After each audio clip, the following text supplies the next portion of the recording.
Okay, everybody, we are joined today by teammates from Legion 13, Tyrrell Hatton, and our captain, Jon Rahm. Welcome, guys, and congratulations on a great round. Jon, you are currently the solo clubhouse leader. You shot 8 under. Tell us about your day. Nothing much to say, obviously, but good things. Played really good golf all day. Had a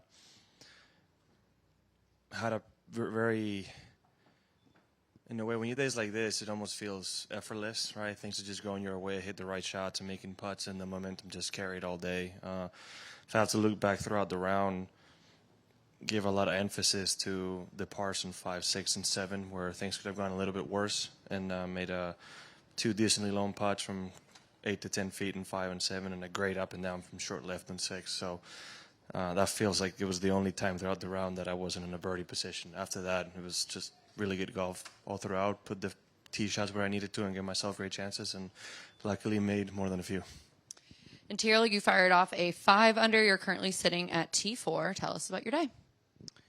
Obviously got off to a pretty miserable start with making double on 2, but it wasn't a case of anything to really worry about. There's still 17 holes to go, so my body felt better in the warm-up today, so that kind of gave me a little bit of confidence, and yeah, just tried to go out and forget about our first hole of the day and see what kind of recovery I can do, and yeah, ended up playing some really nice golf, and ultimately very happy with my score at the end of the day. Does this feel like a home game for you in some capacity? Yeah, definitely. I mean, playing in front of English fans, you know, they were quite vocal out there today, which was nice, and you know, it really felt like you were playing a big tournament, which is great, and I think all the players would have enjoyed that today. And how much did you guys enjoy playing the round together today? Is it helpful, do you guys think? Jon? It was first time I played with any teammates in LIV Golf, so I wasn't sure how that was going to go. I was a little curious, and well, Tyrrell had the start that he had, so I knew how quickly I wasn't going to be talking to him for the next few holes, and then my ball went in the water on 3 right after not making bad swings, so he probably knew I wasn't going to talk for the next few holes, so, you know. But luckily, we both, obviously, we had a good day. It's a lot of fun, especially playing with somebody you've shared a lot of stages like Tyrrell. For like every time we get paired together, we do good golf. We play good scores, and you can feed off of that, right? We both got going playing good golf after the first few holes, and it kind of shows. The only thing, you know, just too bad Caleb didn't have his day. I feel like we might have taken all the good shots away from him today, but besides obviously him having a bad day, you know, it's definitely a lot of fun. And Tyrrell, how was it for you playing with Cap today?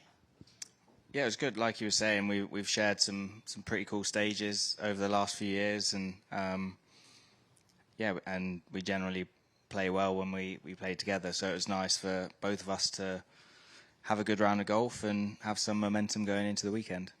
Last one for me. So obviously we had a beautiful weather day today. I was told throughout the week that this course could really change depending on what happens with the weather. So what are you guys anticipating going into the weekend? And do you think today was kind of an easy day given the weather situation? I don't think it was like particularly easy. I mean, at times the wind got up and that sort of presented quite its own challenge. That being said, the greens are rolling really nicely, and when the best players in the world are playing on decent greens, the scoring's always going to be good. So there's no surprises there. However, I think we might be due some rain tomorrow, yes, which is sad. Hopefully that somehow doesn't happen and we can have another day like today. And hopefully the course should probably get a little bit firmer. But if there is rain, we'll try and deal with it the best we can. And I know Sunday, I think, is actually meant to be pretty good, so that'll make up for it. You think the course will show some teeth tomorrow, Jon, if there's inclement weather? I agree with what Tyrrell said. Weather is definitely a factor in a golf course with this length, and it doesn't take a lot setup-wise if they want to make the scoring significantly lower. You have plenty of distance and plenty of difficult spots in the greens where you can make the golf course show a lot of teeth, right? So if they wanted to see the scores lower, given the weather tomorrow, maybe not getting too crazy, but if it gets a little firmer and make it just a little bit more difficult in setup, it will be hard to score, right? I think today, with what he said, when you have greens that are rolling good and they're receptive at the same time, the best players in the world are always going to get going, and there's always someone who has a good day. Luckily, that was me today, but not surprised to see a lot of 4 or 5 unders out there. Yeah. Great. Mike? So, Jon, you kind of touched on this Sunday, but you shot 63 today without birdieing any of the par 5s. Any thoughts on that?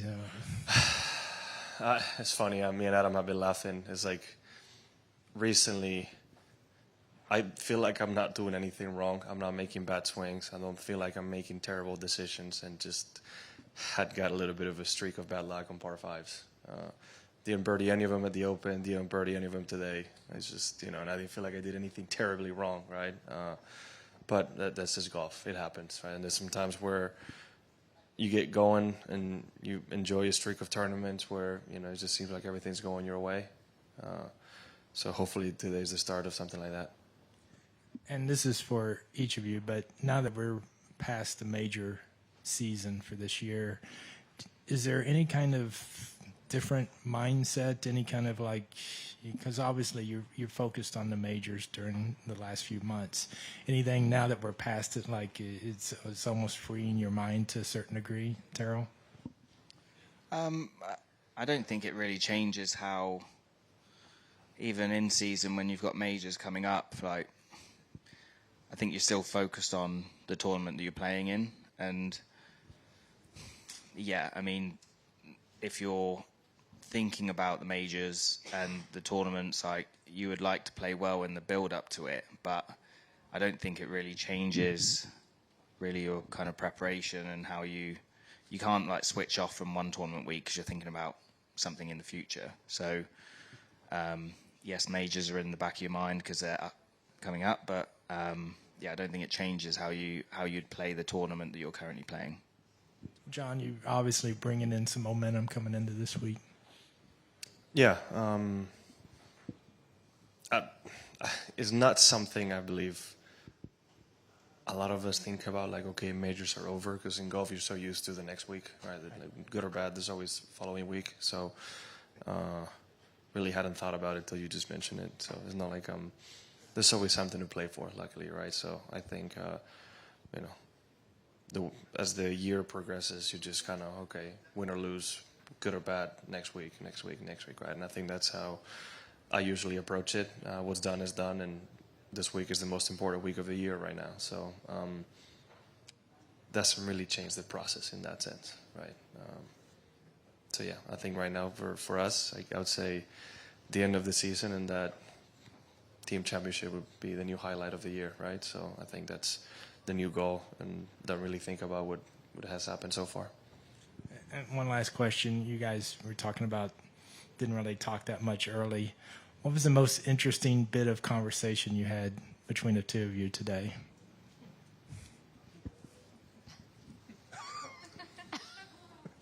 It's a weird scenario, because as good friends as we are, you want each other to do good, but you also want to beat each other, right? So I could tell when one of us was making a birdie, there was a first look at each other seriously, don't get too far away, or don't make many of those. But then obviously we want to see each other make birdies, right? So my funniest one was his reaction to my chip shot on 6, being low left. I hit a good shot, and he just froze and looked at me like this, and I didn't know what to do with that reaction. So I was just a little confused down there on the left. I enjoyed it, but obviously scared him. had a nice bit of spin to it, but I was expecting quite a bit. We're big kids when we're around the chipping green, so it was a perfect shot for getting some spin on it, and that's generally, as sad as it is, quite exciting to see. Thanks. Great. Any from the media? Tom? Jon, have you been surprised how difficult it is to win an individual event on the LIV Golf League? No. I'm fully aware of the quality of golfers out here, so no, it's never easy to win. So I would say it's definitely a challenge. And Tyrrell, obviously LIV doesn't have any direct access to majors at the moment. Is that something that concerns you for the future at all? Well, I know that the guys at LIV are trying to figure it all out with the powers that be in golf. I think everyone in the golf world can agree that there's enough fantastic players on LIV that you would like to see them in the fields at majors. Currently, obviously, they go off the world ranking system. But I think from a player's perspective, I hope that something can be worked out where if it going into 2025, there's X amount of spots that LIV receive to play in majors. Just with the quality of the fields that we have, I don't see how people could argue that those guys wouldn't be deserving of a spot in those tournaments. Thank you. Okay. Anyone else? Last call? Okay, great. Thank you guys so much. Good luck tomorrow. Thank you.